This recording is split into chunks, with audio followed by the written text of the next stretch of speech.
मुरली अमृत की धारा है धारा, जो देती दुखों से किनारा। मुरली अमृत की धारा है धारा, जो देती दुखों से किनारा। भूले जीवन में हो जाए। ओम शांति। आज है 20 जुलाई 2021 की साकार मुरली। बाबा के महावाक्य। मीठे बच्चे, बाप के राइट हैंड बनना है तो हर बात में राइटियस बनो, सदा श्रेष्ठ कर्म करो। प्रश्न: कौन सा संस्कार सेवा में बहुत बिगड़ डालता है? उत्तर: भाव स्वभाव के कारण आपस में जो द्वैत मत के संस्कार हो जाते हैं, वह सेवा में बहुत बिगड़ डालते हैं। दो मतों से बहुत नुकसान होता है। क्रोध का भूत ऐसा है जो भगवान का भी सामना करने में देरी ना करे। इसलिए बाबा कहते हैं, मीठे बच्चे, ऐसा कोई भी संस्कार हो तो उसे निकाल दो। गीत। तकदीर जगा कर आई हूँ। तकदीर जगा कर आई हूँ, तकदीर जगा कर आई हूँ, जगा कर आई हूँ। मैं एक नई दुनिया बसा कर लाई हूँ, दुनिया बसा कर लाई हूँ।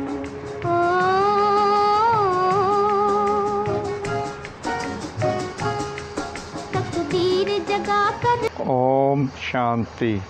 मीठे मीठे रूहानी बच्चों ने गीत सुना।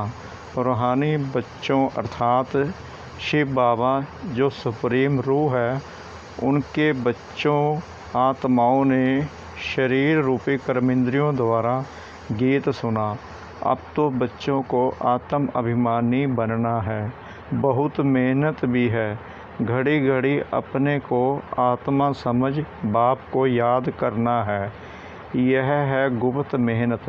बाप भी गुप्त तो मेहनत भी गुप्त कराते हैं। बाप स्वयं आकर कहते हैं, बच्चों मुझे याद करो तो कल्प 5000 वर्ष पहले माफिक फिर से सतो प्रधान बनेंगे। बच्चे समझते हैं हम ही सतो प्रधान थे, फिर हम ही अब तमो प्रधान बने हैं। सतो प्रधान बनना है ज़रूर। गीत में भी कहते हैं, तकदीर जो गवाई हुई है वह फिर पाने के लिए तदबीर कराने वाला एक ही सर्वशक्तिमान बाप है, क्योंकि सबको पावन बनाते हैं ना। बाप बच्चों को समझाते हैं, हे रूहानी बच्चों, अब तकदीर बनाने आए हो। स्टूडेंट स्कूल में तकदीर बनाने जाते हैं ना, वह तो छोटे बच्चे होते हैं। तुम छोटे नहीं हो, तुम तो बड़े बुजुर्ग हो, तकदीर बना रहे हो। हाँ, कोई बूढ़े बूढ़े भी हैं। बुढ़ापे से जवानी में पढ़ना अच्छा होता है। जवान की बुद्धि अच्छी होती है। यह तो सबके लिए बहुत सहज है।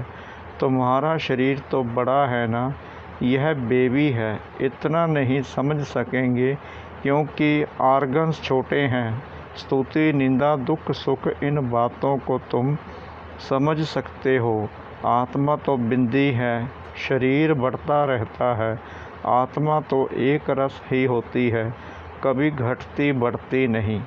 उस आत्मा की बुद्धि के लिए बाप कस्तूरी जैसी सौगात दे रहे हैं, क्योंकि अभी तो बुद्धि बिल्कुल तमो प्रधान बन गई है, सो अब स्वच्छ भी बन रही है। यह चित्तर तुमको समझाने में बहुत काम में आते हैं। भक्ति मार्ग में देवताओं के आगे जाकर माथा झुकाते हैं, पूजा करते हैं। आगे तुम भी अंधश्रद्धा से जाते थे, शिव के मंदिर में जाते थे। तुमको यह थोड़ी पता था कि यह शिव बाबा है। बाबा से ज़रूर वर्षा मिला है, तब तो उनकी महिमा गाई जाती है। कोई अच्छा काम करके जाते हैं तो उनकी महिमा गाई जाती है। स्टैम्प बनानी चाहिए शिव बाबा की। शिव बाबा गीता सरमोनाइजर, यह स्टैम्प सहज बन सकेगी। वह बाप सबको सुख देने वाला है। बाप कहते हैं मैं तुमको सुख धाम का मालिक बनाने वाला हूँ। बूढ़ियाँ भी यह तो समझती होंगी कि हम आए हैं शिव बाबा के पास। जो विचित्र जिसने इस चित्तर में यानी तन में प्रवेश किया है, निराकार को विचित्र कहा जाता है। बुद्धि में रहता है। हम शिव बाबा के पास जाते हैं। जिसने यह टेम्परेरी चित्तर धारण किया है, पतितों को पावन बनाए मुक्ति जीवन मुक्ति देते हैं अथवा शांति धाम सुख धाम का रहवासी बनाते हैं। मनुष्य शांति के लिए ही कोशिश करते हैं। भगवान मिले तो शांति मिले, सुख के लिए पुरुषार्थ नहीं करते हैं। बस बाप के पास घर जाएं। भगवान मिले इस समय सब मुक्ति की चाहना रखने वाले हैं। जीवन मुक्ति लेने वाले सिर्फ तुम ब्राह्मण ही हो, बाकी सब मुक्ति की चाहना रखने वाले हैं। जीवन मुक्ति का रास्ता बताने वाला कोई है ही नहीं। सन्यासियों आदि के पास जाकर शांति मांगते हैं, कहेंगे मन की शांति कैसे मिले। जो भी रास्ता बताने वाले हैं वह है ही मुक्ति में जाने वाले। मोक्ष क्या होता है वह भी बुद्धि में नहीं आता है। तंग होकर कहते हैं मुक्ति में जाएं तो अच्छा है। वास्तव में मुक्ति धाम है आत्माओं के रहने का स्थान। इतने सेंटर्स पर बच्चे हैं, सब जानते हैं कि हम नई दुनिया के लिए राज्य भाग्य लेते हैं। बाबा हमको नई दुनिया का राज्य देते हैं। कहाँ देंगे? नई दुनिया में देंगे व पुरानी दुनिया में देंगे। बाप कहते हैं मैं संगम पर आता हूँ। मैं ना सतयुग में ना कलयुग में आता हूँ, दोनों के बीच में आता हूँ। बाप तो सबको सदगति देंगे ना, ऐसे तो नहीं दुर्गति में छोड़ जाएंगे। सदगति और दुर्गति इकट्ठे नहीं रह सकते।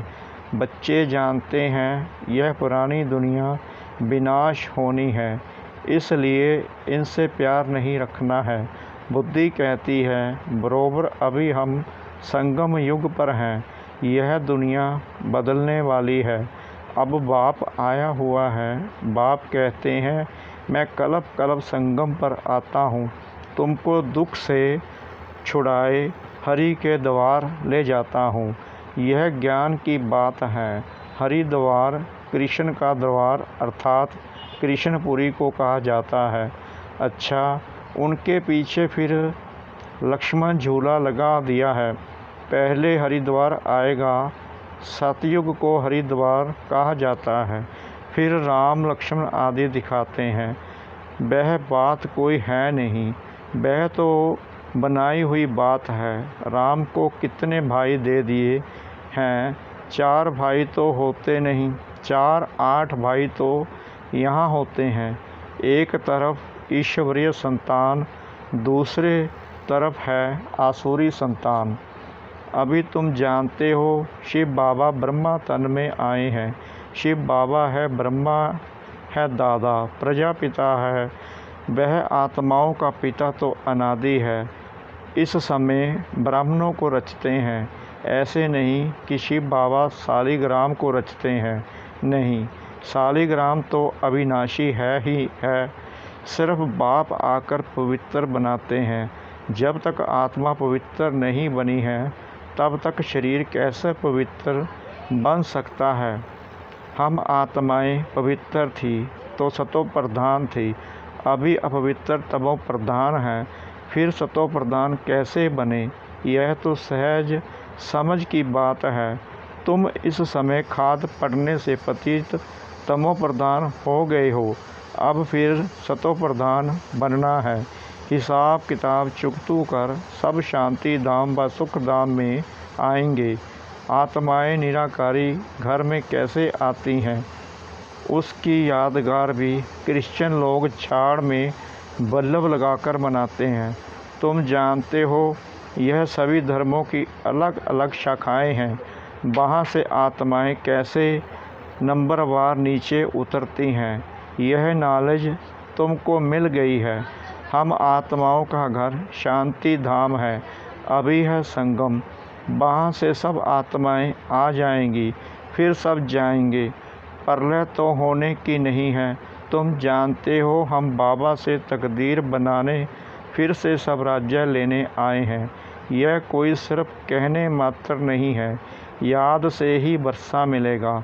बाप कहते हैं देह सहित जो भी देह के मित्र संबंधी आदि हैं सबको भूल जाओ। चित्तर और विचित्र है ना, विचित्र उनको कहा जाता है जिनको देखा नहीं जाता है। यह बहुत महीन बातें हैं। आत्मा कितनी छोटी है, उनको घड़ी घड़ी पाठ बजाना पड़ता है और किसकी बुद्धि में ऐसी बातें हैं नहीं।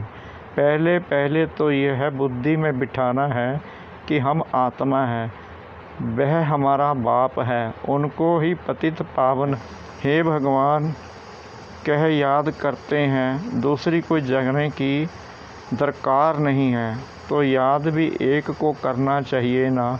भगवान को याद करते हैं तो ज़रूर उनसे कुछ मिलने का होगा, फिर दर दर धक्के क्यों खाते हो। भगवान को तो परम धाम से आना पड़ेगा ना। हम तो जा नहीं सकते क्योंकि पतित हैं, पतित वहाँ जा ना सके। अभी तुम बंडर खाते हो। भक्ति मार्ग का पाठ कैसे वंडरफुल है। एक भगवान को ही याद करते हैं, हे ईश्वर, हे परम पिता, ओ गॉड फादर। जब वह एक ही है फिर दूसरे तरफ धक्के क्यों खाते हो। वह एक ऊपर में रहते हैं परंतु यह सब नूंद है। ड्रामा अनुसार भक्ति करते हैं बेहद बेसमझी से। अभी तुम फिर बेहद समझदार बनते हो। श्रीमत पर चलने वाले ही समझदार बनते हैं, वह फिर छिपे नहीं रह सकते।